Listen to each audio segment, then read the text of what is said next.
से पुरुष मान सहित समकक्ष होगापी से चेष्टा कले ये जो समकक्ष होगापी से चेष्टा कर समकक्ष भितर प्रत्येक क्षेत्र में पॉलिटिकल सोशल सब क्षेत्र में से पुरुष मान सहित सामान समकक्ष होगापी चेष्टा कर तो ये परिस्थिति रे आज आमर स्वास्थ्य बाबद झील मान स्वास्थ्य बाबद आज किसी आगे आम सब आलोचना कर शिखाई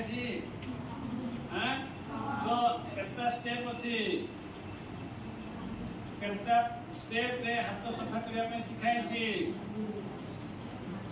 नहीं एमती करके प्रथम आग हाथ धोब साबुन भल भाव सफा करके खाइब ना हाथ दुनिया पर मड़िया हाथ दौर जहाँ मिलला तुम खाई दौर याफल अनेक समय आम हाथ ही आमको आम शरीर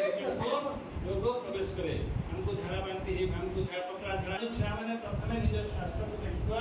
निज शरीर को निज रोगमुक्त करने चाहूँ अन्य कारण संगे संगे तुम हाथ सफा को हैंड वाशिंग ये तुम पाइबे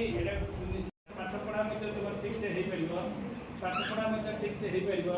पाठ पढ़ी बड़ है तुम विभिन्न चाकरी बाकरी कर विभिन्न पॉलिटिकल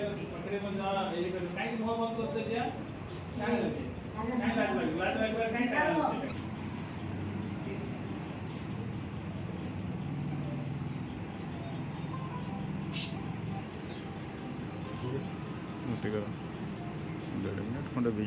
विभिन्न प्रकार रोग जो होती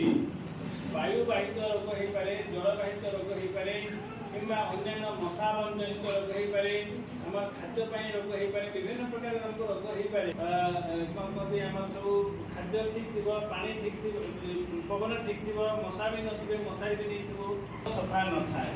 तेणुक बर्तमान हाथ सफा करने खाइबा आदि प्रत्येक आज माहेश्वरी संगठन तरफ स्वच्छता और संयमता उपरे गोटे कार्यक्रम रखा जाए तो पहला तो धन्यवाद जनामी आम माहेश्वरी संगठन प्रतिटा मेंबर के बहुत सुंदर कार्यक्रम रखीछन जेहेतु महिला मान उपरे तो समस्ते जानी महिला माने होचन समाज रो गोटे मुख्य अंग कहें कि महिलाटे जदि भी एजुकेटेड होगा आउ भल हिसाब से तार स्वास्थ्य जत्न नेबाले तार आगामी पीढ़ी भी स्वास्थ्यवान हेबे आउ एजुकेटेड हेबे तो आउ फर्स्ट टीचर होचन गोटे महिलार गोटे छुआर फर्स्ट टीचर होचन तार माँ तो महिला माने निहाती भाव एजुकेटेड होबार कथा तार संगे संगे स्वास्थ्यवान होबार कथा जार फल कि गोटे सुस्थ समाज गठन हो पारबा तो ये प्रकार गोटे कार्यक्रम कर निहाती भाव प्रशंसनीय इतार माध्यम रे गोटे अवेयरनेस प्रोग्राम करा जायछे जे समाज के गोटे सचेतनता वार्ता देवार लई करा जायछे जनकर आउ जणे सुनबे आउ जनकर आउ जणे सुनबे तार परे जे गोटे मेसेज रे समाज के जीवा सेतर लगे जिनिसटा करा जायछे आ मोर आशा अच्छे ये समस्ते नुआ किसी जिनिस शिखिक